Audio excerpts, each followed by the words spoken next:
আসসালামু আলাইকুম। Automobile technology Bangla video সিরিজে আপনাকে স্বাগতম। হাজারো পার্টসের সমন্বয়ে গঠিত হয় একটি অটোমোটিভ ভেহিকেল। একটি গাড়ির প্রত্যেকটি পার্ট আলাদা আলাদাভাবে কাজ করে গাড়িকে সচল রাখে। কোন পার্ট কী কাজ করে, ড্যামেজ হলে কী ধরনের সিমটম দেখা দেয় এবং এর ফলে কী কী রিস্ক থাকতে পারে, এরূপ বিষয়গুলি নিয়ে আলোচনা করা হয়ে থাকে এই ভিডিও সিরিজে। Diesel high pressure fuel injector ফুয়েলকে অ্যাটমাইজ করে সঠিক পরিমাণে ইঞ্জিন কম্বাশন চেম্বারে ইনজেক্ট করতে হাই প্রেশার ফুয়েল ইনজেক্টর ব্যবহৃত হয়।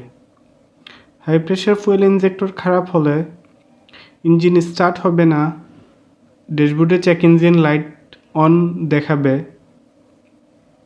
রাফ আইডলিং হবে, ইঞ্জিন বন্ধ হয়ে যাবে, ফুয়েল খরচ বেড়ে যাবে, এক্সস্ট ইমিশন বেড়ে যাবে, ইঞ্জিনের পারফরম্যান্স কমে যাবে, ইঞ্জিন পর্যাপ্ত শক্তি উৎপাদন করতে পারবে না, গাড়ি অ্যাসেলারেট করবে না,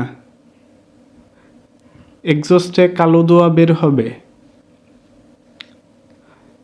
তাই হাই প্রেশার ফুয়েল ইনজেক্টর খারাপ হলে তা প্রয়োজনীয় রিপেয়ার বা পরিবর্তন করে নিতে হবে।